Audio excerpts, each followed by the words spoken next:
Hello students, this is Tushar Patel, your physics teacher and welcome to this beautiful session. आज के इस session में हम बात करने वाले हैं स्टडी इन अब्रॉड के बारे में, यानी कि इंडिया से बाहर आप जो पढ़ाई करने जाते हो उसके बारे में हम बात करेंगे।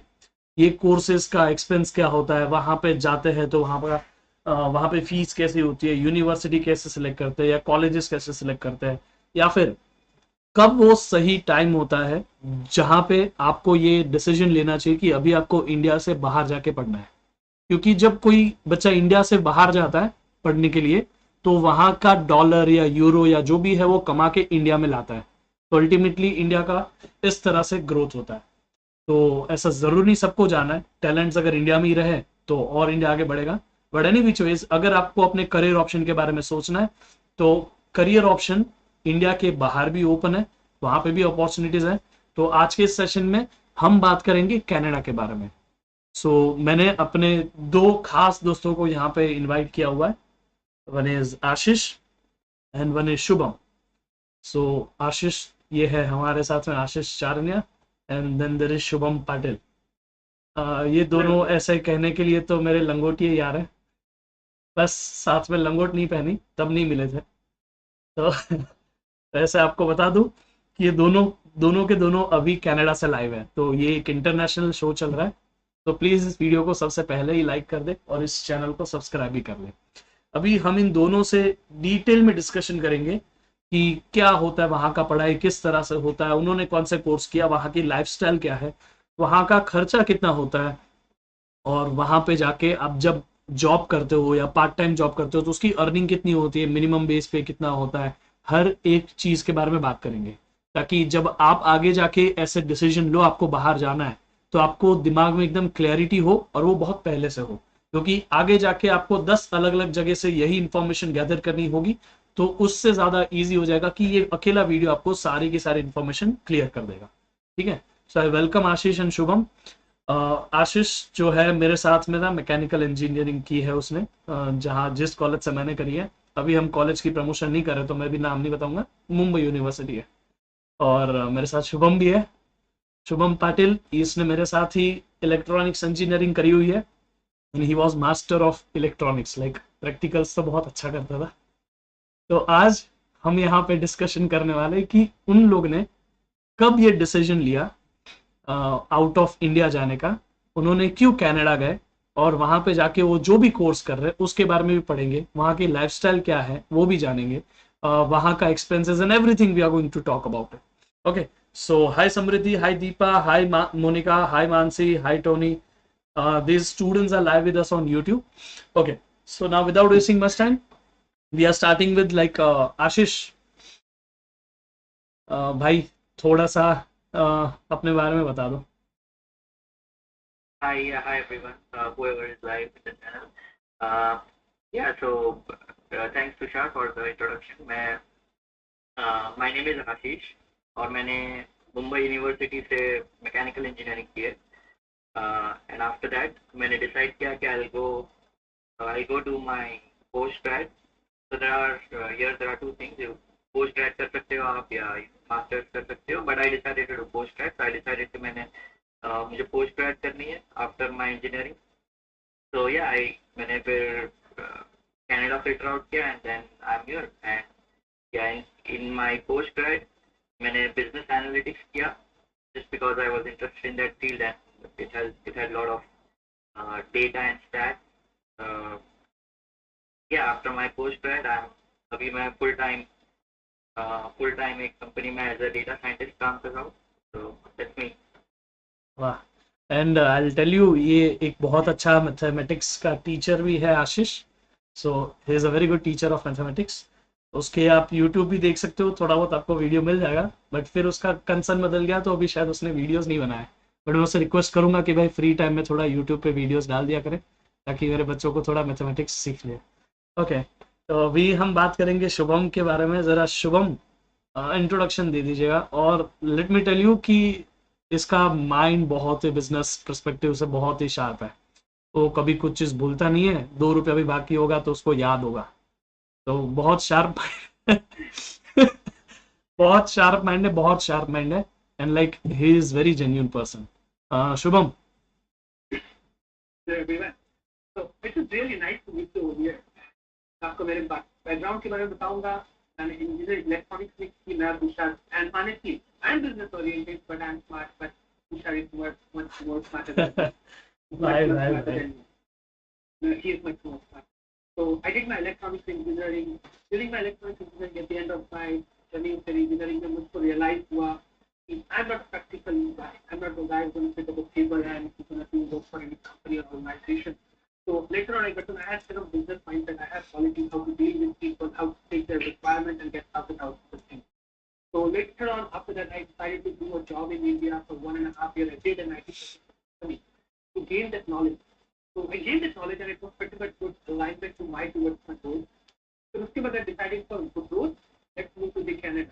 Let's move to North American culture. Let's see how the business goes in real world. What I'm going to get from the Canadian North American market and what I'm going to develop in my career. That's the reason I came over here. I made a master's here in Masters of Business Administration. I just got graduated and I'm into the portion where I'm searching for a good job or a field job. Still, I'm working hard. मैं मेहनत कर रहा हूँ. Eventually हर चीज काम आ जाएगी. और again, let's go ahead. अभी आप बताओ तो कैसे आगे बढ़ा है. Yes. अच्छा, एक बच्चा है टोनी. नहीं नहीं, ऐसा कुछ नहीं है. तो मैंने उनको थोड़े पैसे भेजे थे सेशन के पहले, तो तारीफ कर रहे हैं. टोनी कह रहा है Ashish sir has got American accent. वाह. तो टोनी ने ये तारीफ की है आशीष की. यानी विच इज आप सर, आप और आशीष सर एक प्लेटफॉर्म पे पढ़ा हो ना बेटा. उनका ना एक्चुअली वहाँ पे जॉब टाइमिंग और हमारे यहाँ का टाइमिंग बहुत अलग हो जाता है. तो एनी विच वेज, चलिए अभी थोड़ा शुरू करते सेशन को. हम शुरू करेंगे कि इंडिया में आशीष ने इंजीनियरिंग करी है. हम सब एक ही कॉलेज में थे. आशीष ने करी है मैकेनिकल इंजीनियरिंग, क्योंकि उसका मैथ्स काफ़ी स्ट्रांग था. He was a bright student. 11th-12th में भी वो काफ़ी ब्राइट स्टूडेंट था. और उसका जेई परसेंटाइल, आशीष ने जेई मेंस दिया बराबर. Ashish, what was your JEE percentile? 90? Honestly, I don't remember, but 97 around something. 90, over 90 a little, yeah. हाँ, 95, 97. I think, yeah. Yeah, 95. So 95 to get admission in mechanical branch is like quite crucial here. Mechanical और computers में आशीष ने mechanical engineer करी और उसका mathematics हमेशा से एक स्ट्रॉन्गर पार्ट रहा है. इसीलिए आज उसने डेटा साइंटिस्ट बनने का सोचा. ये क्या करते हैं क्या नहीं उसके बारे में भी हम बात करेंगे. और फिर हम शुभम के बारे में अगर बताएं तो शुभम ने इंडिया में यहाँ पे मेरे साथ में इलेक्ट्रॉनिक्स इंजीनियरिंग की. और शुभम जो है उसके बाद उसने थोड़ा बिजनेस का सोचा और अभी वो थोड़े बड़े स्केल पे बिजनेस कर पाए, इसलिए एक्सपीरियंस और नॉलेज लेने के लिए उसने भी आगे जाने का सोचा. ठीक है, तो अभी पहला सवाल हम शुरू करते हैं आशीष और शुभम. किस पॉइंट पे ये डिसाइड हुआ आप दोनों के लिए कि अभी हमें हायर स्टडीज करनी है, और वो भी इंडिया में नहीं, बाहर जाके. जैसे कि वो कौन सा मोमेंट था जब ऐसा हो गया कि नहीं अभी बाहर जाना है, वो एक्सपोजर चाहिए, वो चेंज चाहिए, like that. Is that question for me or? हाँ, आशीष तेरे से शुरू करता है. So for me, one of as Tushar ने बोला कि one of the things was I was interested in stats and math and all those things. Yeah, so I did mechanical engineering. I also was a stats professor for a while. But then I decided okay, what could be something that could be in line to my stats passion, and मैं क्या कर सकता हूँ जो stats के related हो, and that could be training as well. So I found out that data is one of the fields. AI, ML, machine learning, all those things are kind of training right now, and every company is looking to get value out of their data. So that's when I decided that I'll do something related to data. So मैंने अलग-अलग colleges में and universities में research करना चालू किया कि कहाँ पे data courses available है, whether it be postgraduate or master's courses. So then I landed up in a business analytics course as in one of the cities in Canada, Kingston, Ontario. Yeah, so I did my business analytics from Linkedln. So there was no specific time जब वो click हुआ, but it was all just based on my interest and in line to what I was, what my long-term career objective. So exactly data scientist करता करता क्या है वैसे, मतलब किसी भी कंपनी के लिए डेटा साइंटिस्ट क्या काम करता है वैसे? तो अगर मुझे एक लाइन में डिस्क्राइब करना है कि डेटा साइंटिस्ट क्या करता है, is to get value and meaning out of your data, right? What does your data say? So, for example, in decision making, most of the time, there are two options. Either you can guess or you can take help of data. So that's where data comes into play. That it's my key responsibility in decision making, not in decision making at a leadership level, but I help the leadership to kind of take decisions based on the data, or I provide the data or insights via which the decisions can be made.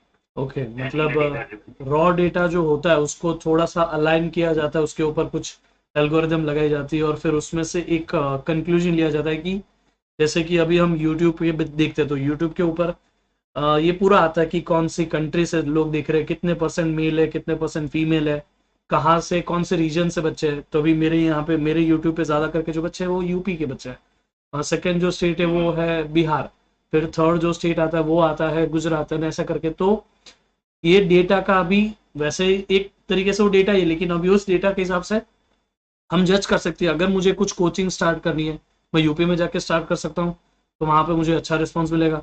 तो ऐसे ही कोई musician है, जैसे कि कोई YouTube channel चला रहा है, तो उसको भी यूट्यूब डेटा कलेक्ट करके देगा, फिर वो शायद सोच सकता है कि अभी कॉन्सर्ट कहाँ पे करे, कहाँ पे जाके वो गेट टुगेदर करे। तो ये सारी चीजें एक प्रॉपर डिसीजन लेने में हेल्प करती है, जिसकी वजह से कंपनीज के काफी पैसे लॉस होने से बच सकते हैं। बराबर आशीष? Yeah, that's right. Other example जो मुझे याद आ रहा है Zomato in India. I think they also provide consultancy services क्योंकि उनके पास Zomato के पास thousands of restaurants or even more than thousands of restaurants का data available है. So what they have is they know what people like in what area, in what location. So अगर आप restaurant खोलने का सोच रहे हो तो Zomato provides consultancy services and they use data for that. They use your data, मुझे नहीं पता था ये। ordering data. वाह, Sorry? मुझे नहीं पता था ये एक्चुअली में। Yeah, it is. Zomato provides consultancy with the help of our data. वाह, तो फिर उस हिसाब से तो डिसीजन ले सकते हैं कि कहाँ पे क्लाउड किचन कर सकते हैं ऐसा करके, और कौन सी टाइप की वेराइटीज वहां पे रख सकते हैं। Amazing. Okay, then will go to Shubham. Shubham, what do you do, like वहां पे कौन से कोर्सेज कर रहे हो और वो कोर्स ही क्यों सिलेक्ट किया करके? Basically, मैंने I did my master's in business administration. Business administration, right? Yeah, I did my master's in business administration. So I stayed in the beautiful city, that's beautiful city, that's British Columbia. बहुत प्यारी city है, बहुत बढ़िया city है। और उसमें जो मेरा मेन रीजन था मेरे MBA करने का था कि I want to upgrade myself in the quality of education to the highest stage of my life where I have like management knowledge. So I can implement this knowledge into the real life when I'm going to be working in my business or working in any consulting firm, how the business works. At the end, any company going to take the profit if he has a good salesperson, who has a good marketing person, or who has good talent in that company. So main reason ही वो था कि I want to get into the business in line, how the things work out in the American market, business में कैसे चीजें चलेगी, क्या क्या चीजें बहुत important होती है, client के साथ तुम्हारा interaction कैसे होना चाहिए, तुम्हारे में क्या skills होनी चाहिए। I thought this ये सब चीजें हैं मेरे को मेरे MBA के डिग्री से है, rather than going into technical field मेरे को ये सब चीजें नहीं है। तो उसका मेन रीजन था, इसलिए मैंने MBA किया। और अभी अब्रॉड जाना हो तो मैं एक स्पेसिफिक बिजनेस नहीं करता, मेरे को अब्रॉड जाके ही करना है। 100% इंडिया में भी बहुत बहुत अच्छे कॉलेज है, पर ऐसा था कि good quality of life and to grow in my career in certain age मेरे को तुरंत ग्रोथ चाहिए था कि हाँ मैं ये चीजें करके मैं थोड़े लोगों से डील कैसे कर लूंगा। तो इसके लिए मैंने डिसाइड किया Canada will be the best option and I am happy. मैंने जो भी किया whatever I achieve as like good decision, still I am working hard and eventually that will come आ जाएगा। Okay, great. यानी कि जो बिजनेस एडमिनिस्ट्रेशन है वो इंजीनियरिंग की फील्ड से रिलेटेड वैसा नहीं होता, बराबर? It is like towards management side. होता है अगर तुम देखो इंजीनियरिंग, अगर मेरे को बंदा इंजीनियरिंग में था, मैंने टेक्निकल नॉलेज इतना कोई गेन नहीं किया। तो टेक्निकल फील्ड से तो नॉलेज होना चाहिए, बेसिक नॉलेज होना चाहिए। तो जब तुम मैनेजमेंट फील्ड में जाते हो तो वो कंप्लीटली अपोजिट राइट साइड में होता है। मैनेजमेंट वाले बंदे को टेक्निकल नॉलेज नहीं है, पर अगर इंजीनियरिंग वाला बंदा अगर मैनेजमेंट के अंदर नॉलेज लेके आता है तो उसके पास बहुत अच्छा बेस होना चाहिए, technical knowledge plus non technical knowledge. तो वो चीज़ें जब वो दोनों अलाइनमेंट जब कंपनी के लिए काम करता है तो उसकी प्रोग्रेस बहुत एक लेवल पर आगे लेके चलती है। He has the knowledge how engineering work, how the practical world कैसे चलता है, कैसे रियल वर्ल्ड में कैसे चीजें प्रैक्टिकली होती है, तो उसको वो इम्प्लीमेंट करता है मैनेजमेंट में। ओके पीपल बोलते हैं कि engineering and MBA is not link, in my belief और इट इज लिंक होती है, तुमको लिंक करने आना है, तुमको तुम्हारी लाइफ के तक कैसी चीजें डील करना, okay. Everything is link.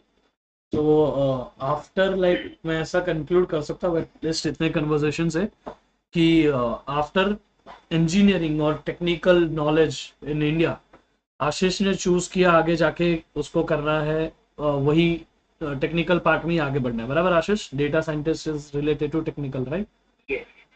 Yeah, but honestly speaking, मेरी field completely change हो हाँ गई. It is मैं still technical, हाँ but earlier mechanical था, but मैकेनिकल अभी data इंजीनियरिंग है. सो It's still technical, but kind of so it so I'm not encouraging कि आप ऐसा करें, but just to know that there are possibilities, infinite possibilities, right? Uh, if मतलब you एक know बार like गलती कर दी तो उसको जिंदगी भर चलाना सही नहीं है ऐसा, तुम जब नहीं है, चाहे मेरे चेंज कर एग्जाम सकते हो। ये चीज है, मैंने अभी तुमको लाइव एग्जाम्पल दिया कि तुमको लिंक करने आना है। आशीष के अंदर आशीष मैकेनिकल इंजीनियर था, पूरा टेक्निकल में चला गया, उसने लिंक किया, उसने साइड हसल किए and he achieve that's what life is. तो आशीष वैसे टेक्निकल फील्ड में ही कंटिन्यू किया आशीष ने वहां पे, और शुभम ने वहां पे नॉन टेक्निकल फील्ड यानी कि मैनेजमेंट साइड में स्विच ओवर किया। सो ये चीज है कि हम आफ्टर इंजीनियरिंग दोनों साइड जा सकते हैं, टेक्निकल एंड नॉन टेक्निकल, ये दोनों रास्ते तुम्हारे लिए खुले होता है। अच्छा, अभी तुम लोग ने इंडिया में से कौन सी एग्जाम दे के गए थे वैसे आशीष? मैंने मैंने कनाडा के लिए you need to give English language exam. That's called IELTS. IELTS तो क्या ये बोलते हैं? IELTS बोलते हैं? IELTS, IELTS। IELTS और IELTS. ग्रेट। तो आईलेट्स या वापस बताना। IELTS. IELTS Yeah, that's right. एक बार ट्राई करता पैटल। So आइल्स IELTS IELTS, ओके। तो ये एग्जाम के बारे में जरा बताना कि ये एग्जाम कितने मार्क्स की होती है, साल में कितनी बार होती है, और उसमें क्या सब्जेक्ट्स होते हैं, और कौन सी एज के बाद दे सकते हैं यूजुअली, आशीष? तो इसमें there are 4 modules, 4 मॉड्यूल होते हैं इसमें: reading, writing, listening and speaking. Reading में there are पैसेज राइटिंग जैसा होता है, mostly one word answer. Writing में ऐसे लिखना होता है तुमको, और लिसनिंग में तुम्हें हेडफोन दिया जाता है, you need to listen to conversation and you need to write one word answer और tick MCQs based on that. And speaking में it's one-on-one speaking test with a with a person जो आपके speaking skills evaluate करेगा. It's like an interview, but here they won't see your answers, they will just test your language. Okay So yeah, so these are the 4 modules. Every module have 9 bands maximum. Band So होता है, maximum ये you can band score is क्या होता है यानी कि? band you can consider it like a mark, like a mark, like 100 marks. You can consider like 9 is 100, but 9 मतलब उसको 100% को स्केल डाउन करके 1 से 9 में लिया है ऐसा? yeah, तो रिव्यू yeah, देते हैं that's right. जैसे 1 स्टार, 2 स्टार, 5 स्टार, 9 स्टार ऐसा Yeah, kind of. Points? So okay maximum you can score is 9.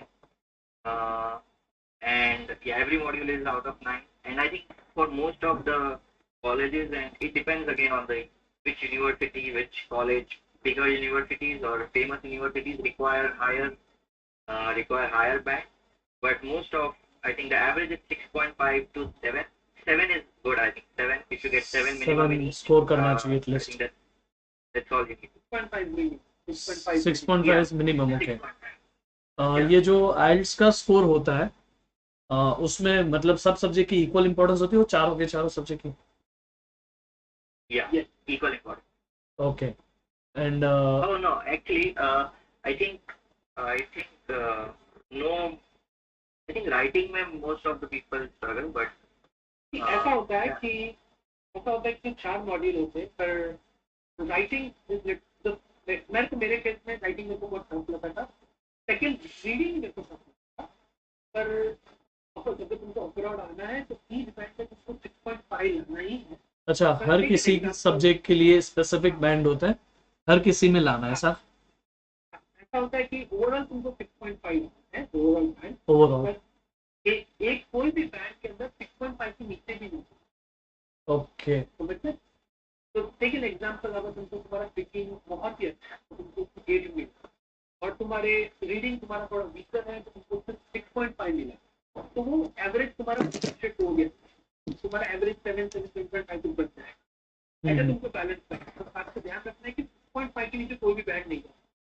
Okay, तो चारों के चारों मॉड्यूल में से किसी में भी 6.5 के नीचे नहीं जाना चाहिए। सो नहीं जाना है। ओके, ये जो और एग्जाम दूसरी है चीज वो तो होती है, कम्प्लीटली लाइक नॉन टेक्निकल है, कॉमर्स साइंस आर्ट्स कोई भी बच्चा दे सकता है, यानी कि या आईएलएस, कोई भी बराबर? कोई भी नहीं। अच्छा, और एक और चीज कि ये जो एग्जाम है उसके बेसिस पे एडमिशन मिलता है कि आपके कॉलेज के परफॉर्मेंस के बेसिस पे, किस बेसिस पे ये एडमिशन कैसे मिलते होता है, ये कैसे होता है, पहली चीज तो फाइव में भी दो सेक्शन होते हैं, एक एकेडमिक होता है और एक जनरल। अगर तुमको अब्रॉड स्टडीज करने आना है तो तुमको एकेडमिक, तो तुमको अब्रॉड जॉब करने आना है तो तुमको जनरल में। हैं? ओके। तो इसका प्रोसेस कुछ अलग होता है, बट हाँ तुम एकेडमिक कर सकते हो तो देखेंगे तुम एकेडमिक 6.5 ओवरऑल आना चाहिए। फिर उसके बाद में फिर सिर्फ आयल से डिपेंड नहीं करता, तुम्हारे प्रीवियस क्वालिफिकेशन क्या रहा है उसको मैच करते हुए तुम अभी क्या पढ़ने जा रहे हो अब्रॉड कंट्रीज में। तुम्हारा वीजा ऑफिसर वो कुछ चीज इवेल्युएट करता है, तुम्हारा प्रीवियस क्वालिफिकेशन जिस कंट्री में था, कौन से कॉलेज में था, तुम्हारे क्या ग्रेड्स रहे हैं, सब चीजें हुए, उसके बेसिस पे तुम्हारी यूनिवर्सिटी तुमको देखती है student is capable to study in university. Okay. उसके हिसाब से यूनिवर्सिटी सब चीज देख के तुमको ऑफर लेटर, तो उसके बाद तुम नेक्स्ट होते। ओके, तो आशीष, ये कॉलेज और यूनिवर्सिटीज हमें पहले से डिसाइड करना होता है और मल्टीपल यूनिवर्सिटीज में हम अप्लाई करना होता है, बराबर? Yes, that's right. So you can apply in multiple universities, colleges, और सारी, there are many consultancy firms जो ये help करती है तुमको, but you can do it online yourself too. So yeah, in the beginning, I think first step would be uh, figure out what domain you want to go in. So that's the first step. So once you have decided, try to look for universities and colleges जो ये सारे courses provide करती है. Then out of those, uh, filter out the good rating colleges, uh, the colleges the colleges that are not like very remote. Try to figure out colleges जो थोड़े बड़े cities के आजू बाजू में है and उसके थोड़े ratings भी अच्छे हैं, right? So yeah, once you have filtered out like 4 to 5 colleges, submit the application, and yeah, good to go. Then you need to wait for a reply. But application submit करने के पहले, like there are many things you require. I think it's not only IELTS. You also need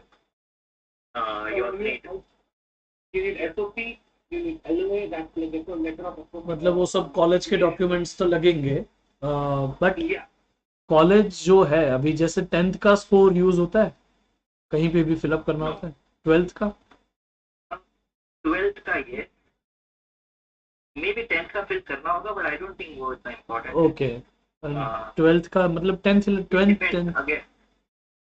again अगर 12th के बाद कोई जा रहा है, right? So if someone is going immediately after 12th, then 10th का score is important.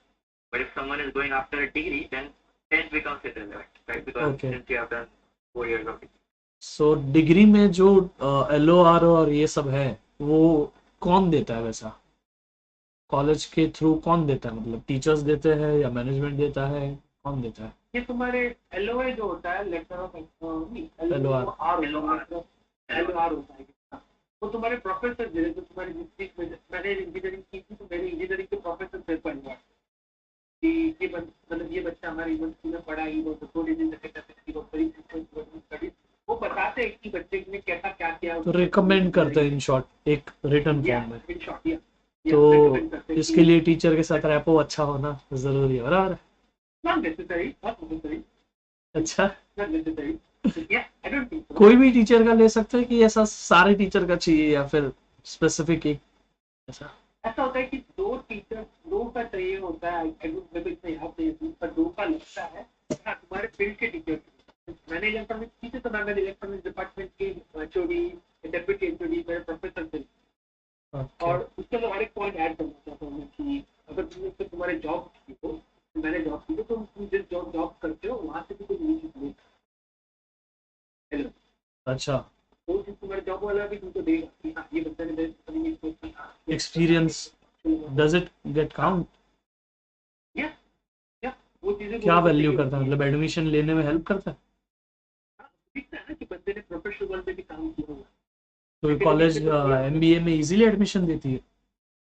ऐसा easy है कोई मतलब नहीं, पर एक नेक्स्ट प्रोफाइल देखता ये वो आपको एक एज देता है दूसरे स्टूडेंट्स के है। कंपेयर हाँ में? एज देता है, हाँ वो देखते हैं ना कि बंदा क्या क्या कर चुका है, पढ़ाई के अलावा इसने क्या किया हुआ है, बंदा ओके, कैसा था।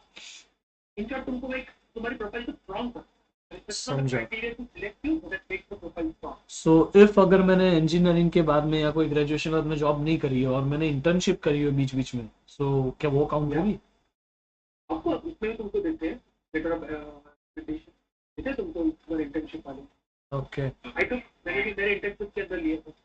हाँ, एंड आई थिंक ये जो एवरीथिंग ये जो हमने पूरे अपने करियर में किया है, you can put together everything in statement of purpose, that's SOP. So you need to write a letter which you will be writing, so which you have to, there are like thousands of templates online, but basically उसमें होता क्या है कि you have to describe what sparks you to take the course that you are taking, university that you are going, and ये course तुम्हारे career से कैसे inline होता है वो तुम्हें बेसिकली उसमें बताना है। तो for example you will say कि मैंने ये कोर्स के रिलेटेड इंटर्नशिप की है, अभी मुझे ज़्यादा इंटरेस्ट है फील्ड में आगे बढ़ने के लिए, so that's why I am doing, I am planning to take this course. Okay, तो इससे हम एसओपी कहते हैं, बराबर? यस, सो एसओपी। आशीष ने जो कहा वो एसओपी वो खुद के बारे में लिखना होता है, डिस्क्राइब करना है कि why do you want to study. And Shubham ने जो बोला वो एलओआर, लेटर ऑफ रिकमेंडेशन, ये दोनों चीजें लगेगी ताकि फॉरेन में या तो कोई भी अब्रॉड कंट्री में जो टीचर्स है वो तुम्हें जज कर पाए, ऐसे करके, बराबर है? ओके। यस, सो अभी you are in which city Ashish? I am teacher Ontario. ontario, okay, Kingston. तो कॉलेज भी या यूनिवर्सिटी भी वहीं पे थी? हाँ, मेरी यूनिवर्सिटी नहीं थी, कॉलेज थी, ओके, बट या किंगस्टन ओंटारियो में ही है। And Kingston, the good thing is Kingston में everything is like 15-20 minutes away, and public transit भी मतलब बस फैसिलिटी अवेलेबल है। तो मेरे घर से मेरी college it was like 10-15 minutes, so it was very good. Okay, okay. So college Kingston में ही थी, बराबर? और Yeah, कौन सी कॉलेज थी, can you tell me? St. Lawrence College. Okay. वो मतलब उस कॉलेज में कोर्स तो डेटा क्या था कोर्स का नाम? सॉरी। कोर्स का नाम है business analytics international stream. If अगर तुम ये 4 वर्ड गूगल में टाइप करोगे तो आई थिंक पहली लिंक मिलेगी जो पूरे कोर्स का, you will get the module, application and everything, business analytics international stream. Okay, तो ये कॉलेज थी और कॉलेज वहीं पे किंगस्टन में ही थी, and you did business analytics in international module, right? Okay, international stream, yeah. Stream, okay. Shubham, you are in which city or state?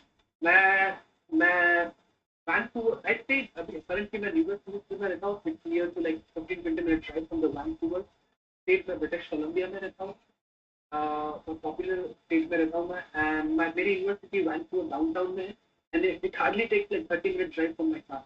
तो एंड तुम ट्रांजिट से जाओगे तो तुमको 1 घंटा लग जाएगा, एज इजी तुमको ट्रांजिट तुम्हारे घर के बाहर मिलेगी, स्काई ट्रेन अवेलेबल है, तो इससे तुम इजीली ट्रैवल कर सकते हो इधर से उधर तक।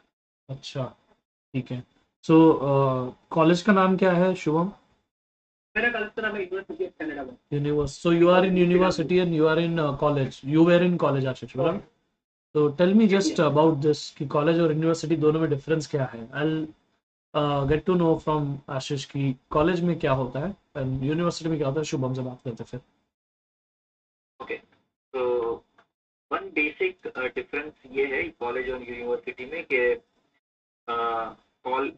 इफ मैं लेट मी अज्यूम कि तुमने इंजीनियरिंग की है या कोई भी बैचलर किया है, 3 और 4 ईयर बैचलर प्रोग्राम, हाँ, तो अगर if you go to a university you get a master's degree. If you go to a college, you get a postgrad. So that's the basic difference. There are many masters other और differences, but post graduate ये दोनों अलग अलग degree मिलती है depending upon college and university, उसकी value में कोई फर्क yes, है? yes, there is of course, क्योंकि यूनिवर्सिटी जो मास्टर्स डिग्री देता है that is of course a little more valuable then post graduate, but that doesn't mean के people don't do post graduate. There are many other factors. जैसे masters is sometimes double costly than post grad. Okay. So people decide based on their priorities, financial conditions, and other factors. Okay. Okay. तो ये जो भी colleges है, मतलब usually वहाँ की average fees क्या होती है? जैसे Ashish, what was your average fees per year? तो मेरी फीस पर मेरे 4 सेमेस्टर थे, 2 साल के प्रोग्राम, तो मेरी पर सेमेस्टर की fees was around $11,000, which is what 6 lakhs in Indian rupees. So times 4, around 25, 25, 30 lakhs. 30 lakhs. तो ओवरऑल कोर्स करने का 30 lakhs के आसपास होता है, बराबर? Yeah, that's right. And how about you, Shubham? मेरे केस में मेरा कोर्स 2 ईयर का था और मैंने जल्दी खत्म किया। मेरा पूरा ओवरऑल कॉस्ट में $40,000 मेरे पूरा, मतलब मैंने पूरा MBA का किया, मैंने उससे पहले कुछ कोर्सेज भी किए थे उसके लिए, इट कॉस्ट मी लाइक $40,000। तो $40,000 कितना होता है अंदाज से? 35 lakhs around something. Okay. 35 lakhs around something होता है, ऐसा है। और उसके अंदर मैं और एक चीज ऐड करना चाहता हूँ कि $10,000 आई डू रिमेंबर $10,000 का कितना था, दैट इज कॉल्ड GIC। तो GIC क्या होता है? ऐसा था कि तुम कनाडा में आपको गवर्नमेंट गिफ्ट अश्योरिटी की तुम कई महीने तक के लिए तुम सर्वाइव हो पाओगे पैसे, तो तुम इनिशियल स्टेज में तुम कुछ पैसे लेके आते हो इंडिया से, वो चल जाता है, और उसके बाद गवर्नमेंट हर महीने तुमको तुम्हारा ही पैसा तुमको एक ब्रेकडाउन में देता है। हर महीने तुमको $600-700 देता है एक साल, और वो तुम्हारा ही पैसा होता है जब तुमने कनाडा आने के पहले गवर्नमेंट को दिया हुआ। ओके। वो GIC होती है, वो 10,000, पर वो नेसेसरी नहीं है। मैंने बहुत बच्चों को सुना कि उन्हें GIC नहीं दी जाती।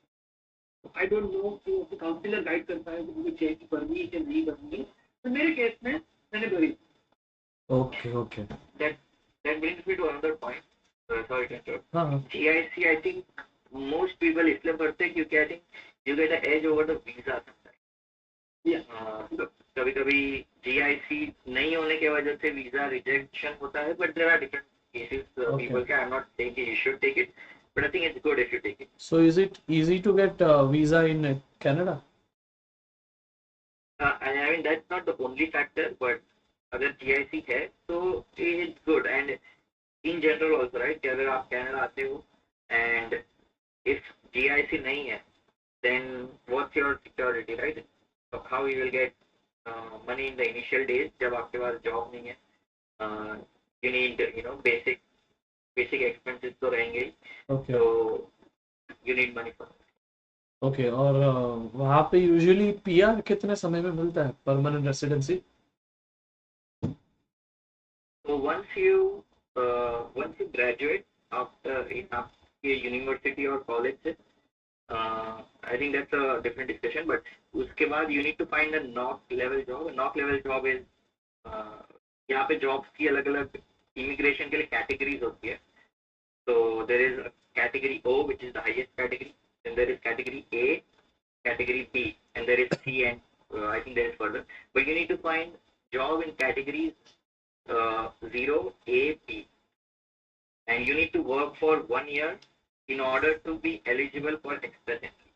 ओके, एक्सप्रेस एंट्री के थ्रू वीजा लिया ऐसा? अरे PR लिया। ओके।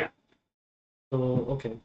एंड अच्छा ये बताना, यूनिवर्सिटी का कैंपस बड़ा होता है या फिर कॉलेज का, ये दोनों सेम ही होते हैं वहाँ पे यूजुअली? जैसे यहाँ पे यूनिवर्सिटी बहुत वास्ट होती है ना?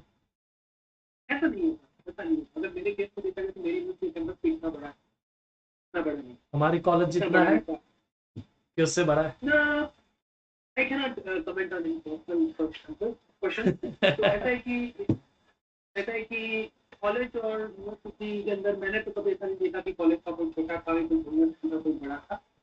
पर हाँ, कैंपस जब होते हैं तो उनके बहुत सारे पर्सपेक्टिव होते हैं कि क्या क्या तुमको फैसिलिटीज वो देते हैं।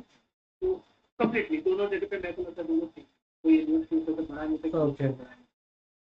और कॉलेज में और यूनिवर्सिटी दोनों में, कॉलेज के अंदर या यूनिवर्सिटी के अंदर ही जॉब मिल सकती है पार्ट टाइम जब हम पढ़ते हैं तो साइड हसल के लिए? वैसा होता है जॉब होते हैं यूनिवर्सिटीज में, हम जॉब होते हैं, बट स्ट्रगल करना पड़ता है, टैलेंट लगाना पड़ता है, टैलेंट होना चाहिए कि मेरे को वो जॉब फिट हो जाए।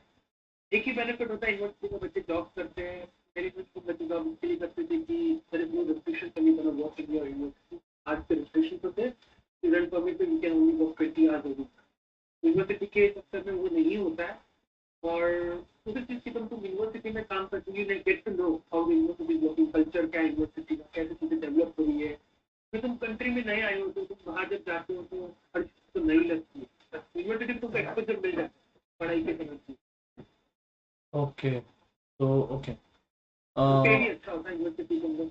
वहाँ पे मतलब स्टेट वाइज अलग अलग मिनिमम बेस पे होता है, ओवरऑल क्या नाम है, सेम ही है? मेरे चलते स्टेट वाइज सबका अलग अलग। ओके, क्योंकि शायद से वहाँ पे हर स्टेट की अपनी अपनी पार्लियामेंट होती है ना, तो ओके। तो कितना बेस, मिनिमम बेस पे कितना है आशीष, एज अ स्टूडेंट, जब आप कहीं साइड में मतलब साइड पार्ट टाइम जॉब कर रहे हो? So as a student, if you are working, you are legally allowed to work 20 hours a week. And the minimum wage in Ontario, the state where I am in, is $14.25.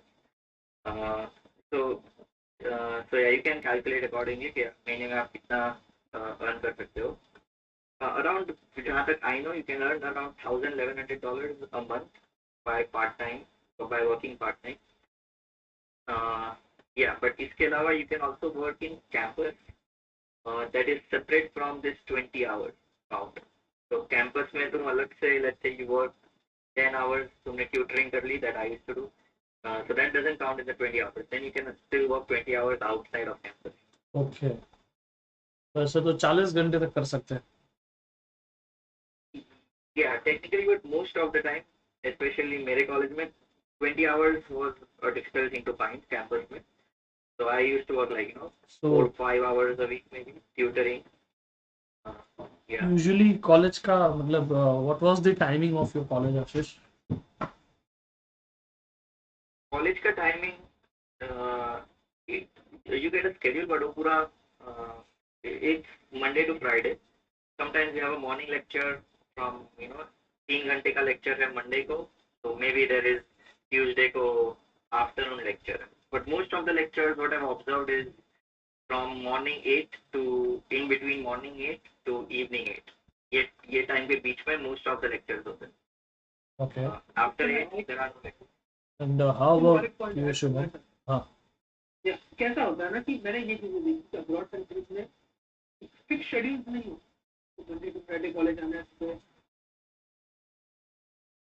just a second guys, just a second, we are joining them back.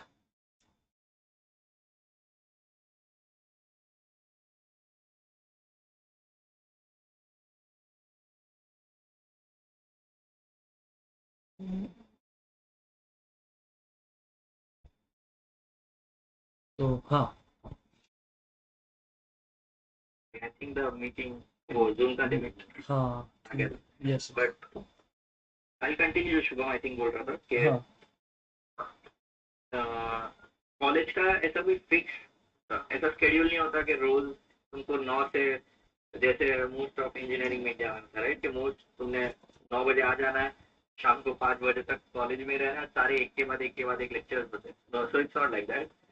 So the timetable is different for every day. So for example, Monday को maybe तुमको आना है 8 to 11. Then Okay. that's it. For Tuesday maybe तुम्हें आना है morning 8 to 11. Then थोड़ा afternoon में आना है 3 से 5. That's it. So that's every day it's a different timetable that you get in advance. That makes sense. समझा। बट वो डिफरेंट टाइम टेबल वैसे what do you think, personality के लिए अच्छा है या फिर it's not good thing? It's I don't know. I think it's okay. It's not a big of a deal क्योंकि जहाँ पे तुम पार्ट टाइम जॉब करते हो तो वहाँ पे तुम्हें उस हिसाब से अवेलेबिलिटी यू कैन गिव, क्योंकि तुम्हें पता है कि तुम मंडे को 11 बजे के बाद फ्री हो, तो जहाँ पे तुम काम करते हो पार्ट टाइम वहाँ पे तुम बोल दोगे कि Monday I am available from 12 to 8 for example, so you can give me between that. So I think that is okay.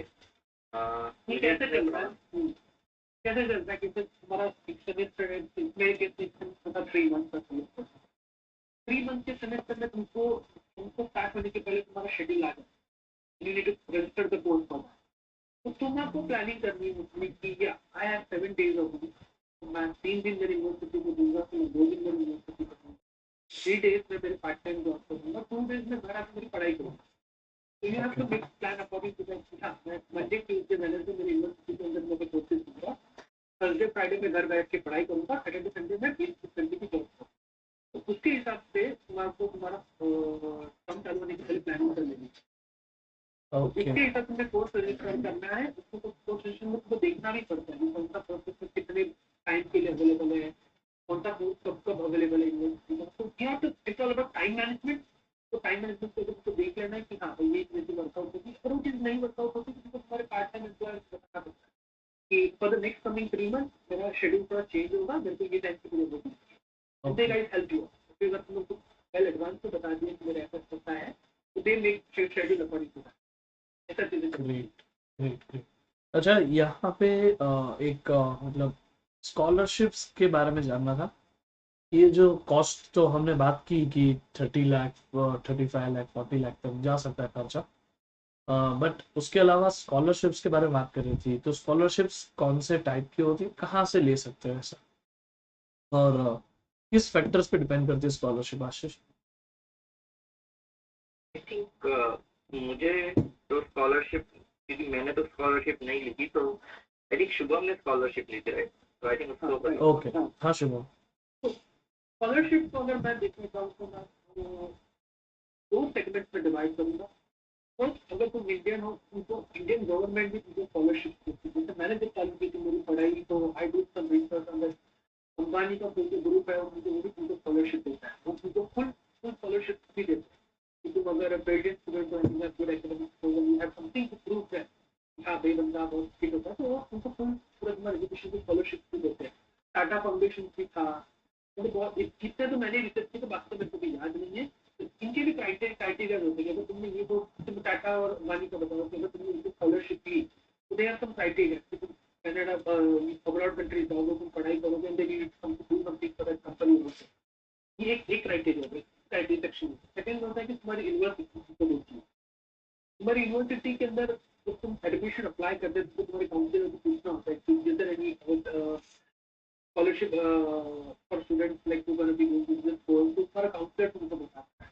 अगर वो नहीं बता पा रहा है तो यू हैव यूनिवर्सिटी वेबसाइट, तुम जब जाके देख सकते हो वो तुमको क्या स्कॉलरशिप देगी, क्या रिक्वायरमेंट है। तो वो रिक्वायरमेंट को तुम फुलफिल करते हो एंड तुम तुम्हारी एप्लीकेशन डालते हो स्कॉलरशिप में, देन यूनिवर्सिटी उसको अलग एक प्लेटफॉर्म में जाकर तुमको जज करती है कि हाँ ये बंदा ऐसा ऐसा ऐसा था, उनकी गलत गिव यू ओके, ऐसा चलता है।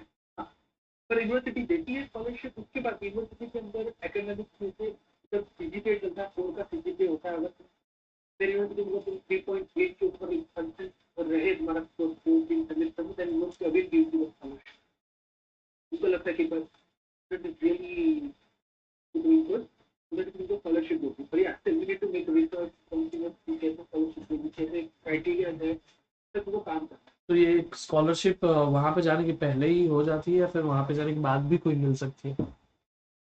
जब तुम एप्लीकेशन डालते हो तो तुमको मालूम पड़ जाता है कि यूनिवर्सिटी में स्कॉलरशिप अवेलेबल है, तुमको उसके हिसाब से तुम्हारे काउंसलर का कम्युनिकेट करना है कि मेरे को स्कॉलरशिप चाहिए। अगेन स्कॉलरशिप प्रोवाइड करती है, पर क्राइटेरिया होते हैं और एकेडमिक्स, तुमने क्या किया हुआ है कितने में, तुमने कौन सी एडिशनल साइड के अलावा कौन सी एग्जाम की हुई, जीआर होती है, जीमैट होती है, वो सब बेसिस पे की यूनिवर्सिटी तुम्हारी समथिंग की प्रोफाइल क्रिएट करती है स्कॉलरशिप की, वो तुमको देखती है, उस हिसाब से वो तुमको देखती है। ऐसा तरीके कि तुमने अप्लाई कर दिया तुमको स्कॉलरशिप मिलेगी, ओके, ऐसा नहीं है, डिपेंड होता है फैक्टर्स पे डिपेंड करेगा, और वो सब यूनिवर्सिटी की वेबसाइट पे भी मिल जाएगा डिटेल वैसा। 100% तुमको हर चीज यूनिवर्सिटी की वेबसाइट पे मिल जाती है। यूनिवर्सिटी के एल्यूमिनी स्टूडेंट्स होते हैं चैट करने के लिए, उनसे तुम जाकर बात कर सकते हो। सीनियर्स होते हैं, लिंक्डइन पे आओ उनके साथ पूछो उनको, हेल्प यू आउट, हेल्प कर दो। Okay okay okay. तो अभी हम एक नेक्स्ट टॉपिक पे आते हैं। Ashish, when did you move there? 2018 दिसंबर, तो मैं okay, Canada. And how about you Shubham? I moved in Canada in 2021 February. 2021 February. Okay, तो वहाँ पे यूनिवर्सिटी में भी रहने का बंदोबस्त होता है ना, यूनिवर्सिटी में भी रह सकते हैं। ऐसा होता है कि यूनिवर्सिटी के आजू बाजू हमारे कैंपस होते हैं और अपार्टमेंट्स होते हैं। तो जैसे मेरे मतलब मैं मेरी यूनिवर्सिटी डाउनटाउन वैंकूवर, तो डाउनटाउन इज सो एक्सपेंसिव, तुम पार्ट टाइम में जो अर्न करोगे तुम्हारे पास पैसे उससे ज्यादा तुम रेंट करोगे, राइट? बट तो यूनिवर्सिटीज वो में कुछ डिस्काउंटेड अमाउंट पे अंदर नहीं होता, यूनिवर्सिटीज के अंदर, कैंपस में होते हैं, कैंपस के अंदर, हाँ। you have to pay for it. You have to pay for but it. वो उसके अंदर उनके रूल्स। कंपैरेटिवली सस्ता नहीं होता होगा। तो मेरे को इतना आइडिया नहीं है, वो तो मैं कभी एनकाउंटर नहीं किया हूँ, ओके। पर मेरे को लगता है कि डाउनटाउन इस एरिया में सस्ता नहीं होता। तो वेयर डू यू स्टे, या लाइक उससे थोड़ा सा दूर वैसा यूनिवर्सिटी से? And what is your rent approximately? जो एक्चुअली हाँ शुभम। मैं थोड़ा यूनिवर्सिटी से दूर रहता हूँ, मतलब मैं 30 मिनट के ड्राइव पे रहता हूँ। मैं यूनिवर्सिटी में रहता हूँ and like around $600 monthly rent sharing पे सिक्स देना पड़ता है। हंड्रेड दिल्ली डॉलर्स से सिटी का तुम्हारा $600 $500 शेयरिंग पे रूम कौन हाउ मेनी रहता है, people but in sharing, like? Depend, सबकी प्रायोरिटी होगी, तो किसी को पर्सनल स्पेस नहीं चाहिए, नहीं, किसी ये को जो सबकी सिक्स स्पेस हंड्रेड का चाहिए। रेंट है, वो ऑब्वियसली जितने ज्यादा लोग होंगे उतना कम हो सकता है, बराबर? हाँ, तो वो एक रूम का होगा। जैसे अगर कोई केस पे देखा जाए तो कोई लोग एक रूम के अंदर 2 जन है, तो उनको 400 आ गया प्लस यूटिलिटीज आ गया, ऐसा।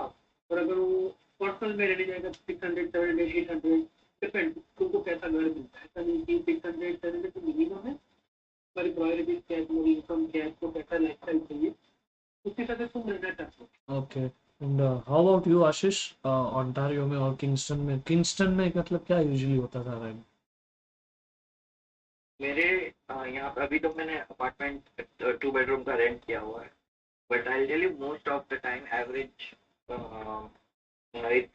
अगर तुम रूम शेयर कर रहे हो किसी के साथ, again I'm talking about outside campus, I'll come to in campus later, but outside campus अगर तुम किसी के साथ रूम शेयर करते हो तो अगेन अगर तुमको सिंगल रूम चाहिए तो इट इज अराउंड 500 600, जैसा शुभम ने बोला, but if you are sharing with someone then it becomes divided by 2, around 300 or 400 maximum for okay. a big room with 2 people sharing that room. तो most of the student जो मैंने देखा है is 300 to 400 में वो लोग share करते हैं, but if there are someone who don't have financial restriction, who can afford to kind of in a single room, तो वो लोग 600 500 600 का इंडिविजुअल रूम भी लेते हैं. And what about in campus? In campus में I talk about my college.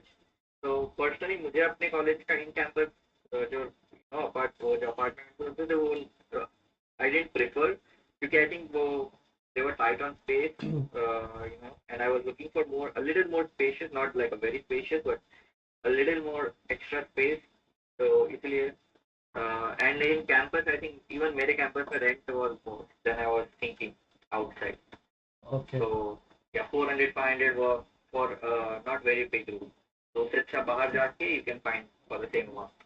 And अच्छा, ये कॉलेजेस और यूनिवर्सिटी के अंदर एकेडमिक्स के अलावा दूसरी चीजें कुछ होती है, स्पोर्ट्स लाइक कुछ कुछ और भी, या दूसरा कुछ? तो ये गुड क्वेश्चन. या बहुत कुछ होता है इसको एकेडमिक्स के अलावा. जैसे मेरे कॉलेज में there is there is basketball, people play football, then there is जिनको PlayStation पसंद है, there is a room for that. Yeah, even if you want to take a nap, there is a room for that. There is library, there is computer room. Yeah, so anything that you can think of. Yeah, I think there is a big gym in my college. Uh, yeah, so academics के अलावा काफी कुछ होता तो है फिर college campus में में. ही अगर रहते तो जिम फ्री होती है, कि कॉलेज के साथ ही जिम फ्री हो जाती है? मेरे केस में तो कॉलेज के साथ ही जिम फ्री थी. जब तक तुम कॉलेज में हो gym was free, and it was a massive gym. It was a good quality gym.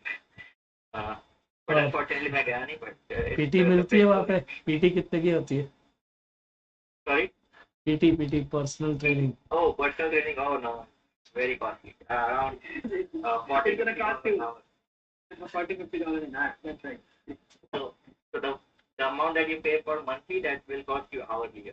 अच्छा, ठीक है। शुभम, Yeah. तेरी कॉलेज में भी था ऐसा सब?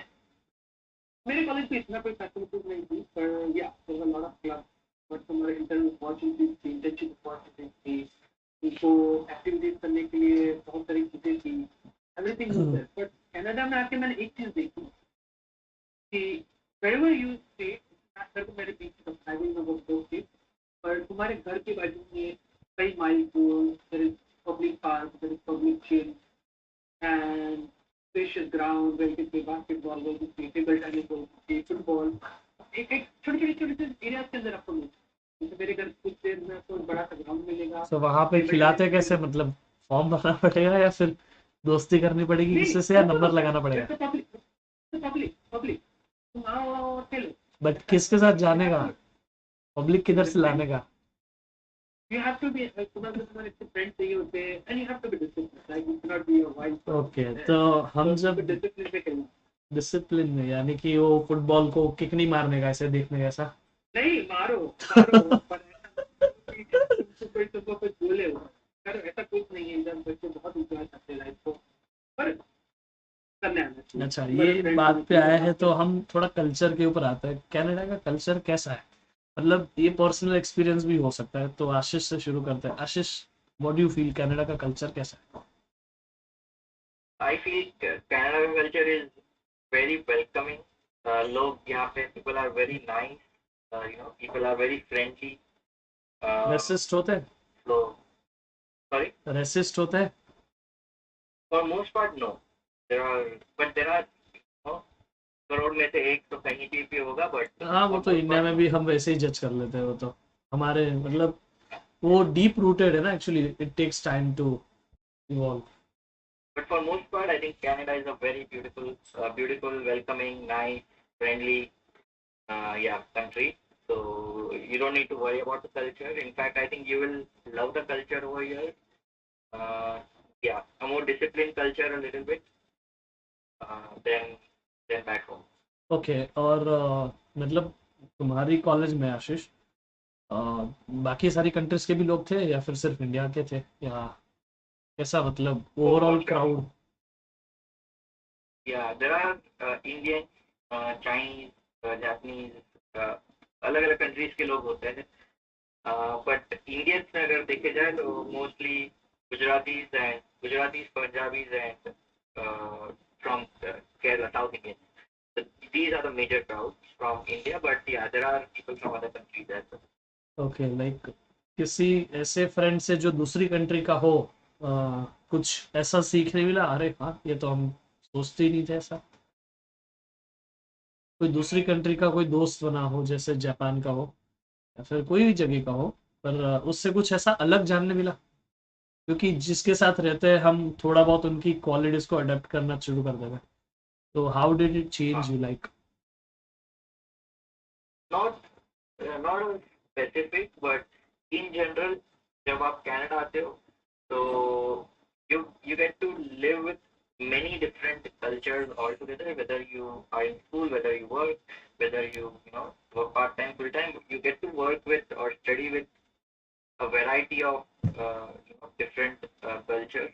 तो तुम्हें हर एक चीज से you get to know something good about that culture, and kind of also develop your personality in that way. How to deal with people skills, communication skills, जब तुम variety of लोगों के साथ रहते हो. Okay, So not any specific कि ये culture से ये, but in general you can learn a lot from when you are with different cultures.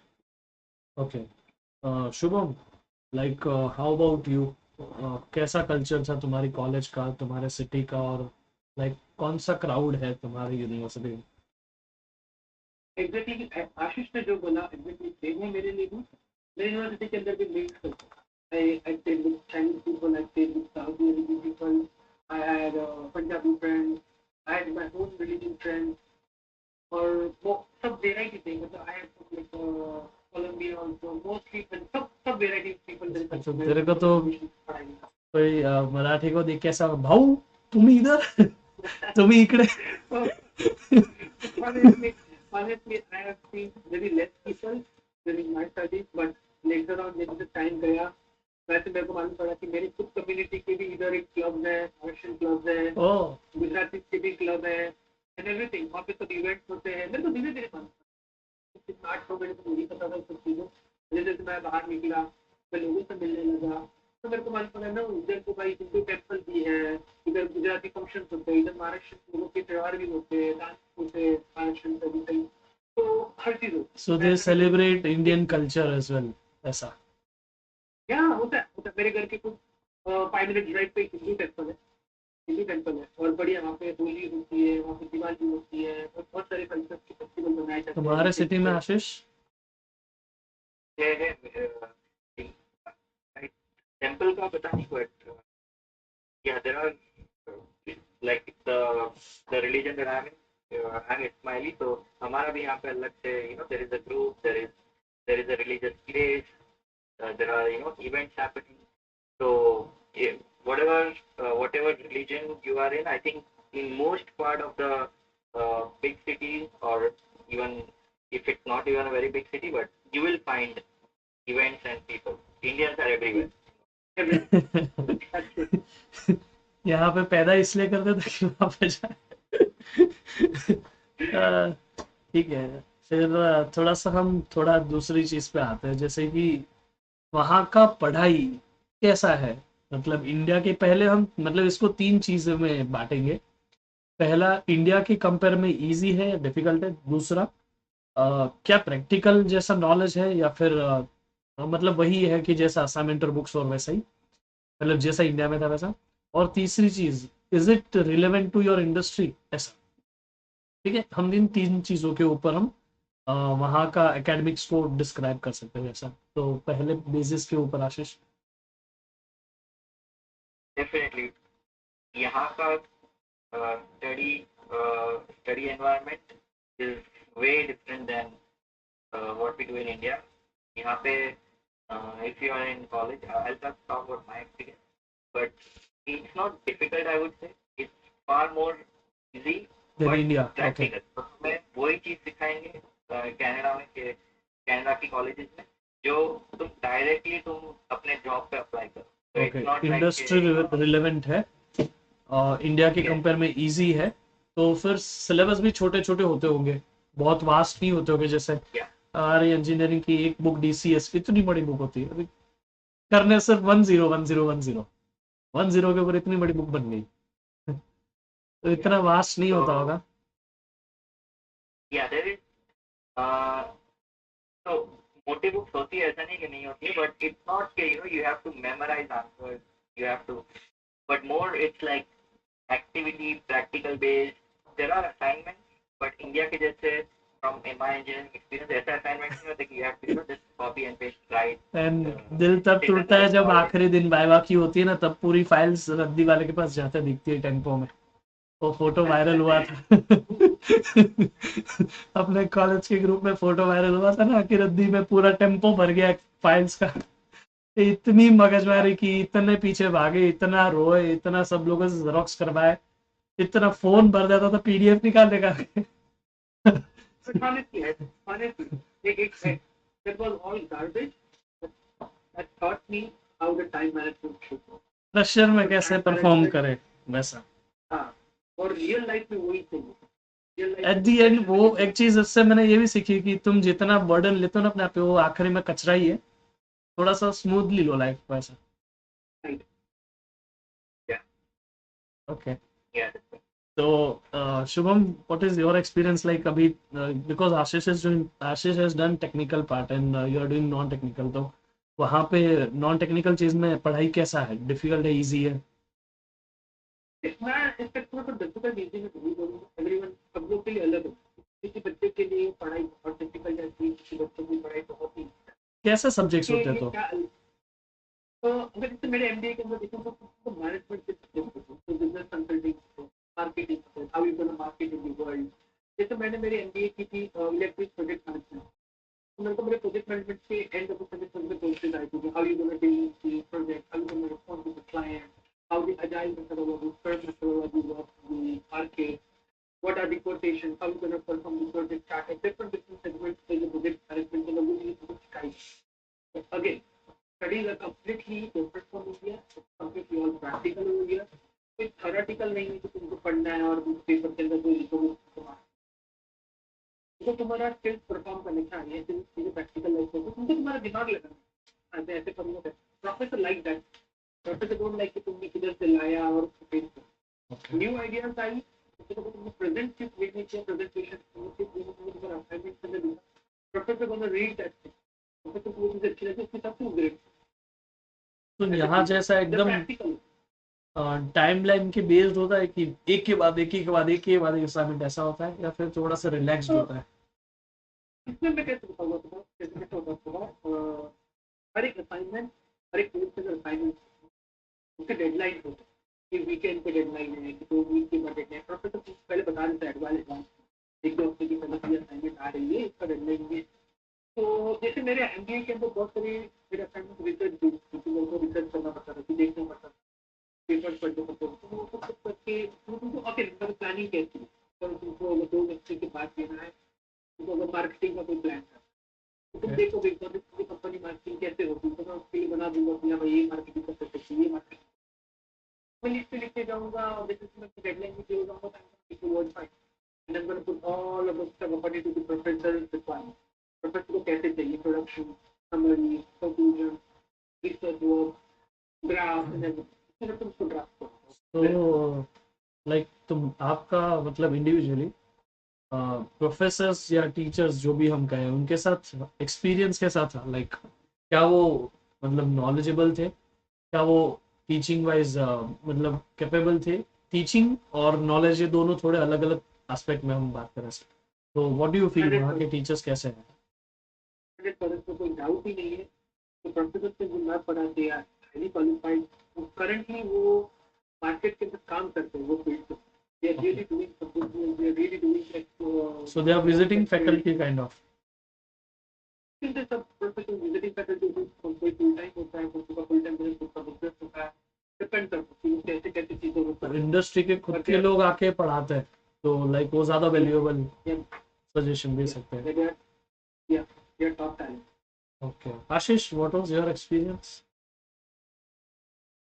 Yeah, I will agree with Shubham कि जो प्रोफेसर्स होते हैं they are very knowledgeable, highly qualified and they are they have worked in that industry specifically.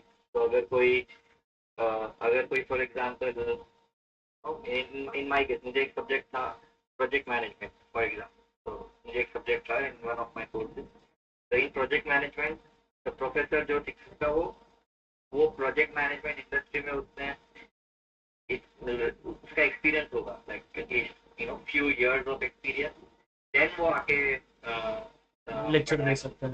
It's not like खाली वो book पढ़ ली तो वो सब कुछ कंटेंट आ गया तो वो पढ़ाएगा. No it's not like that. You have to have experience or for most cases and in Canada I think that's the biggest advantage you get in studying here is the people who teach you are industry experts you can say. Great. अच्छा हमने college के through out तो part time job की बात की but हम college के बाद की बात करते हैं जैसे कि वहाँ पे जॉब कैसे ढूंढते हैं और यूजुअली वो जॉब का स्टार्टिंग पे कितना हो सकता है वैसा? आशीष. कॉलेज के बाद वाली जॉब हाँ like after you have done with your course and everything अभी काम करना है फुल ऑन छापने का ऐसा तो कैसे ढूंढेगा? तो कॉलेज के बाद जॉब सबसे पहले जॉब ढूंढने के लिए that brings me to one point is college में जो आप कोर्स लेते हो ट्राई के वो कोर्स में इंटर्नशिप हो. That's first thing. If it's not big deal but try के अगर वो कोर्स जो आप करने वाले हो उसमें इंटर्नशिप और को ऑफ है तो उससे क्या होगा कि आप जहाँ पे इंटर्नशिप करोगे चांसेस हैं कि वो लोग वहीं पे आपको हायर करेंगे. ग्रेट. That's number one. तो ढूंढना नहीं पड़ेगा. यहाँ पे आपने इंटर्नशिप की वहीं पे आप जॉब. सो इंटर्नशिप किधर से ढूंढने का मतलब वो कॉलेज लाके देता है या फिर यू हैव टू फाइंड? अगर कोर्स में इंक्लूडेड है वो इंटर्नशिप तो college will help you to find. Of course like वो ऐसा कुछ they don't give you guarantee तुम्हें भी अपने हिसाब से मेहनत करनी है but they will help you kind of to find. वो तुम्हें कांटेक्ट करवाएंगे अलग अलग कंपनी से और you have to give interviews but they will help you out. So that's one way कि अगर तुम्हें कॉलेज के थ्रू से इंटर्नशिप मिलती है तो so that's good. So you have a little bit more higher chances कि तुम्हें थोड़ी जल्दी मिल सकती है जॉब, क्योंकि if your performance is good they will hire you right there, the place where you did that. That's number one way of finding a job. Second Number way two, में बताऊँ, second में आशीष से जो बताया वो एक सही से समझा इनिशियल स्टेज में अगर ये चीजें नहीं वर्क आउट, जैसे तुम्हारी इंटर्नशिप नहीं वर्क आउट, तो तुमको लगा तुमको इंटर्नशिप नहीं मिली मार्केट में, तो what after that you do. So there are a lot of ways कि जो मैंने देखा ये you need to build connection, you need to build connections with the people, you need to have conversations with them, you need to go for like for a coffee or just उनको बताओ कि तुम क्या interested हो, तुम्हारे पास क्या skills है, उनके पास क्या स्किल्स है, वो चीजों को देखो कि हाँ this person is alignment to my profile, he has this skills in field.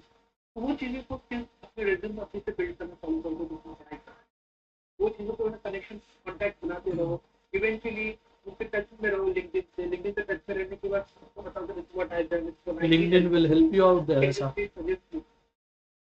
क्या बोलूं, LinkedIn will be help you out in, like LinkedIn will help you out there. best, yeah, best. I can say that LinkedIn is one of the best platforms with connecting anything. Okay. The professional world. LinkedIn is the best platform. से connect हो जाओ, उनसे बातें करो, and there people are really helpful. 100% ऐसा होगा कि दो जन को कनेक्शन हो, दो जन से बात करो, तो बिल्कुल फाइट भी वन ही करेगा. That will be the meaningful relation. उसको डेवलप करो, मालूम पड़े तो प्रोफेशनल वर्ल्ड में लोग क्या कर रहे हैं, तो उस चीजों से जो वर्कआउट होगी माइट भी कभी कभी लगे this guy is really helpful skill, might he might refer it from this employ to my company. तो ये एक चीज ऐसे वर्कआउट होगी. Okay. अगर ये चीज से नहीं तो फिर थर्ड ऑप्शन होता है कि ऑनलाइन प्लेटफॉर्म जैसे इंगेज होता है, इधर जिप रिक्रूटर होता है, टैलेंट एक्विजिशन होता है, इधर कंसल्टिंग कंपनीज होती है जो तुमको जॉब देती है. उनके बाद जाकर तुमको तुम्हारे रेज्यूम देने हैं, उनको तुम्हारे चीज बताए, वो तुमको बेसिक इंफॉर्मेशन देती है, जैसे तुमको लगता है परफेक्ट जो है इसी सब चीजें चलता है. और उसे फिर रेफरेंस बहुत डालना था, तो रेफरेंस स्ट्रॉन्ग है. वो कैसे चीज जनरेट होगी, कैसे उनके साथ बातें कर लो, कैसे तुम क्या प्रोवाइड कर रहे हो टेबल पे, क्या स्किल्स है तुम्हारे, वो चीजें तो तुमको बहुत हेल्प होगा. आशीष कुछ ऐड करना चाहेगा? no, I think Shubham covered it Okay. perfectly. Yeah, you need to build connections. You need to, reach out to people. तुम्हें, yeah, the more connections you build, more chances are कि तुम्हें इतनी जल्दी job. समझा. Okay. Like what is usual starting salary? Ashish? Okay, that's it. Okay. Ashish. आशीष से पहले मैं कौन बोलूंगा, there is no starting. Minimum तो कुछ होगा. हमारे पे नहीं, ऐसा कुछ नहीं होता. मैंने मेरे आंखों में देखा है कि people graduated they have like 80K, non 80K, $160. किसी को मैं जब अपोजिट साइड से देखता हूँ, बिल्कुल struggling in that. It depends on you, तुमने क्या स्किल्स लाई है तुम्हारे रिजल्ट के, अगर तुम्हारे पास क्या स्किल्स है, मतलब क्या हार्ड वर्क है तुम्हारे पढ़ाई सिर्फ कोर्स करने से कुछ नहीं होगा. You have to develop yourself for the role. ऐसा पढ़ाई तुमको एक प्लेटफॉर्म दे देगी.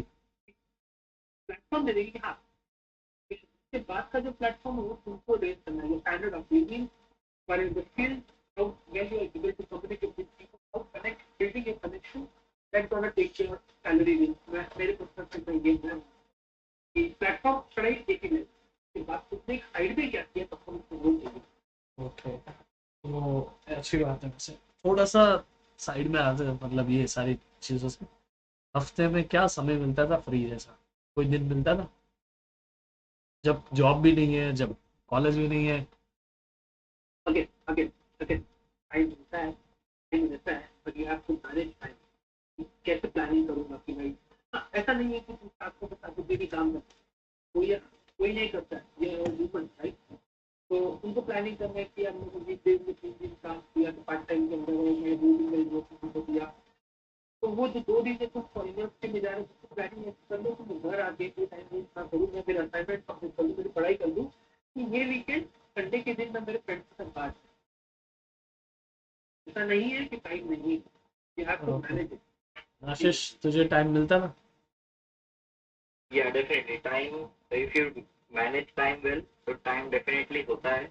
Even in college life, जहाँ पे आपके पास college, part time and studies आपकी होती है, but still there is possible कि तुम्हें टाइम मिलता है वीक में, I am sure if you manage it well, एक दिन तो easily you can find for तो योरसेल्फ। उस एक दिन में what you used to do, आराम या फिर कहीं घूमना है ऐसा?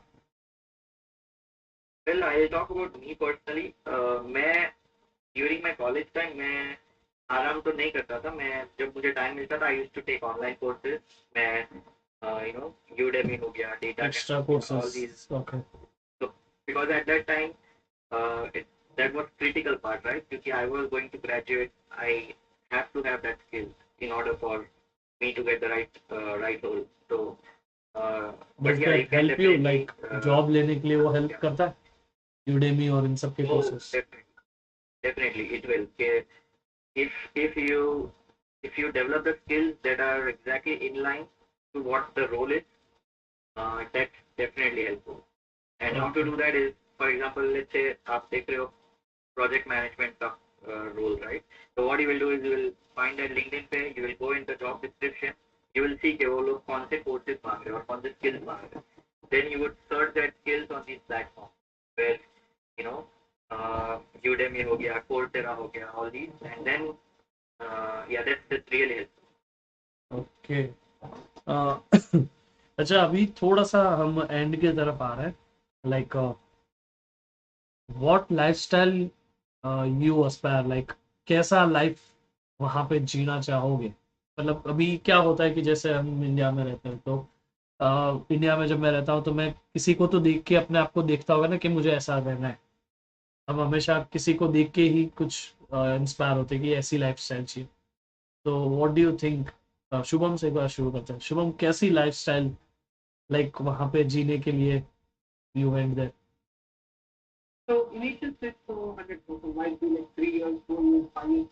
Double के you have to sacrifice a lot of things. Home sickness, finance के sector में हर चीज पर मेरे perspective में as a me, I need a quality life at the end of my life with the age of 35, 40, where I need some my weekends with my family, going out like hiking, going for some different things, and having a quality life rather than doing that. You can say for some, say some shitty job or something like that. But yeah, there should be purpose of living a life for weekends and weekdays. You need to work very hard what you love for doing. अगर किसी को कुछ करना है कि हाँ मेरे को मेरा करियर तो मंडे टू फ्राइडे उसको बैठ से उठने के लिए वो होना चाहिए। हाँ मेरे को मेरा पसंद है, I should get up at 8, 10:30 को क्लास खुल जानी चाहिए क्योंकि वो उसको पसंद है, पसंद है। फिर मैं ऐसा तो कि हाँ मेरे को मेरे कई चीज होते हैं, मैं अभी मेहनत कर लूंगा 35-40 स्टेज में मैं मेरी फैमिली के साथ क्वालिटी टाइम स्पेंड करना है, मेरा एंजॉय माई लाइफ फुल। मैं किधर हाइकिंग पे जाऊँ, मैं किधर बहुत से रोड ट्रिप पे जाऊँ, what I love to do. उसके लिए अभी current is I need to build foundation. At the end money is the game, right? तुम्हारे पैसा होगा, तुम्हारे पास होगा तभी तुम मेरे लाइफ एंजॉय कर पाओ। तो यू हैव टू प्लान कि हाँ मेरे को ये लाइफ चाहिए, मैं अभी ये सब चीज़ों में वर्कआउट कर लेता हूँ, ये चीज़ों में हार्ड वर्क कर लेता हूँ, मेरी लाइफ 35 में 35-36 एज के बाद मेरी लाइफ बहुत स्मूथ हो गई। तो मैंने जो देखी इधर फाइट मैंने तो अभी तक नहीं देखा है, पर I've met a lot of people over here, जब मैं उनकी लाइफस्टाइल देखता हूँ, people really work very hard in the weekdays, Monday to Friday उनके पास कभी टाइम मैंने कभी नहीं देखा उनको कोई एंजॉय करते हुए। they really work very hard and weekends they party very hard। मेरे को ये नहीं दिखा कि पार्टी, और पार्टी मतलब वो नहीं कि अभी तो अभी करते ही होंगे, मैंने कभी नहीं देखा, बट पार्टी जब एंजॉयमेंट करती है वो नेक्स्ट लेवल की, मतलब you cannot compare that. You feel like, oh my God, it's all about like quality of life. But then it's another thing. And there is nothing impossible. Nothing impossible. You need to plan well. This thing I need to do in my life.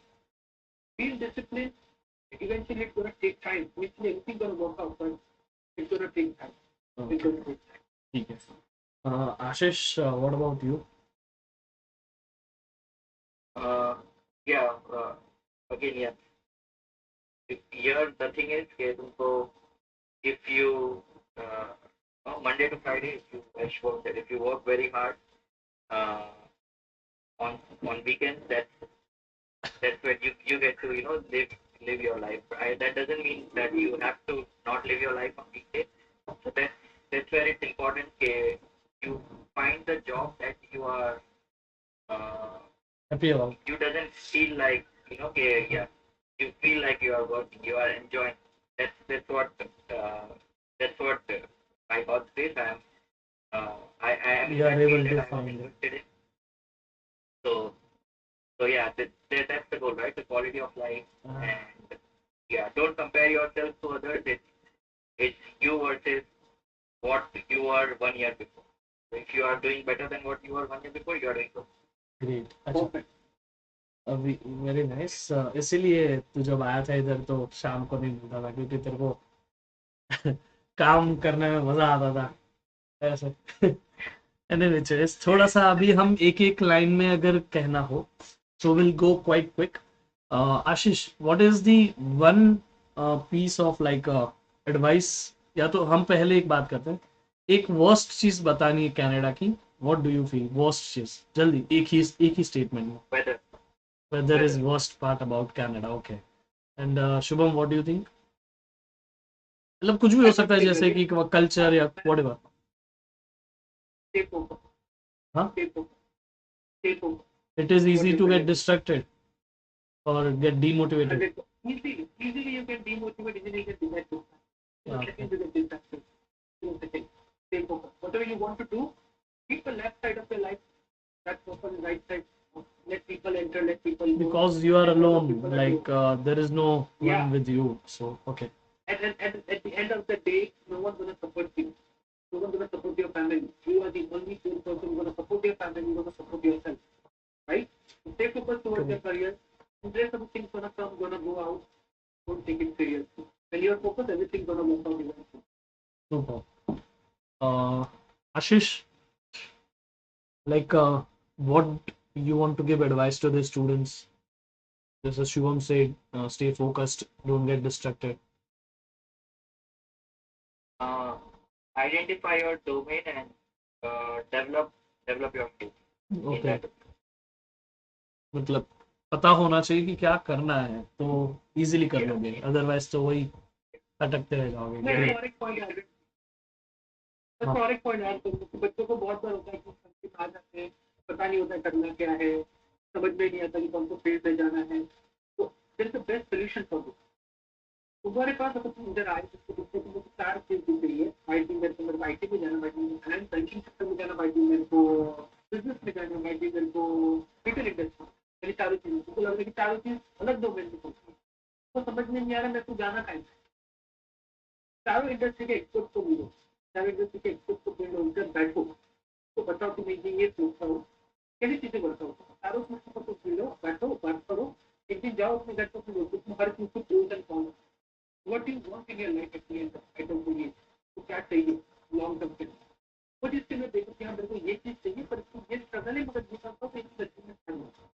Eventually वो चीज धीरे धीरे तुम मेहनत करो. Eventually हर चीज काट के बहुत खराबी है. तुम फॉल डाउन ही होते हो, हीरो तुम होते हैं मैटर, तुमको वो काम नहीं होता. इसलिए तुम्हारा टाइम आएगा तो वो लेवल पे पहुंच जाएंगे जब मुझे पहुंचा.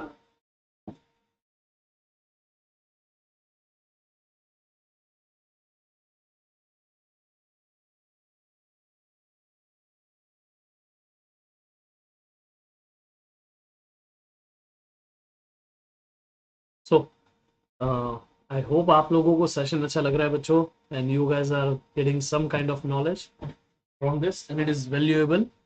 सो प्लीज इस वीडियो को लाइक करिए, and this guys are going to join us like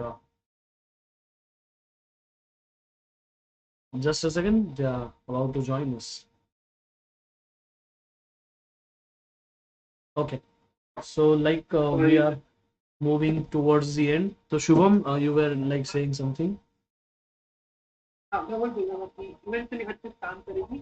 take open professional लोगों से मिलो, उनसे बातें करो, 100% हेल्प करते, 100% हेल्प करते. मेरे केस में तो मेरे को हेल्प किया. तो बोलना पूछना पड़ता है, मदद मांगनी पड़ती है ऐसा. You need to show initiative, you need to show कि तुमने ये चीजों पे काम किया है. तुम हेल्प मांग रहे हो तो हेल्प करेगा, पर उसके बाद जब सेकंड टाइम तुम आओगे तो तुमको जो बताया उसके प्लस एडिशनल चीज तुमने क्या की हो उसको बता. तो तुम हेल्प ही नहीं मांगते जाना है कि हाँ यार हेल्प कर दो, मेरे को जॉब लगा दे, मेरे को ये कर दे. No, you have to do your homework at your home. Hard work करनी है, तब जाके वो बंदा तुमको नेक्स्ट लेवल हेल्प करे. And people are really helpful over this. मेरे को कभी ऐसे दिक्कत नहीं कि वो helpful, people are really helpful. Yeah, one thing is In Canada ऐसा बोलते हैं कि if you ask for it, you get it. अच्छा। नहीं मांगोगे तो you won't get it. So yeah, you need to build connection, reach out to people, and ऐसा don't reach out in a vague way, you know, hi, I am this, I need help. ऐसा नहीं. You need to show, as Shubham said, right? You have done your research, so you can ask like, I'm doing this. I'm interested in this domain. I see that you have already worked into this domain. Do you have time for a quick chat? So be a little specific, do your homework, and yeah, I think then you'll. अच्छा, ठीक है। So like it was a great session. I hope कि यहाँ पे जो students ये video को देखेंगे उनको काफ़ी कुछ चीज़ें जानने मिलेगी, जो over period of time in लोगों ने जाना है, इन लोगों ने सीखा है, उनके एक्सपीरियंस है, वो सारी चीज़ें आपको एक ही सेशन में नटशेल में मिली है। if you want any further help, you can definitely reach out to me on Instagram. You can follow me on Instagram, CEO_Tushar Patel, या tushar_patel.educrafters। आप इसमें से किसी में भी मुझे फॉलो कर सकते हो, और if you have any query आप मुझे बताइए। I'll get you connected with these friends of mine। तो अभी हमने कनाडा के बारे में जाना, and great. So any ending statement you want to give, Ashish और Shubham? Initially, I told you, stay focused. That's it. We'll get whatever Stay you want. focused। तो दीवार पे लगा देने हैं, stay focused. Yeah, and then take it lightly. Don't stress out. It will all work out. That's what I think. Super। तो thank you Ashish and Shubham for being part of this particular video. मैंने तुमसे 40 minute की कही थी, but unfortunately और fortunately video लंबा खिंचते गया। तो any which ways, thank you for joining and taking out some time from your busy schedule। So thank you। So guys, we'll end this session। Please इस video को like करिए, और इस video को आपको कैसा लगा, मतलब ये guidance, and if you want any kind of help कि आपको कुछ डाउट रह गया, if you want to ask anything, please comment box में कमेंट छोड़ दीजिए, so that whenever I am free I will ask this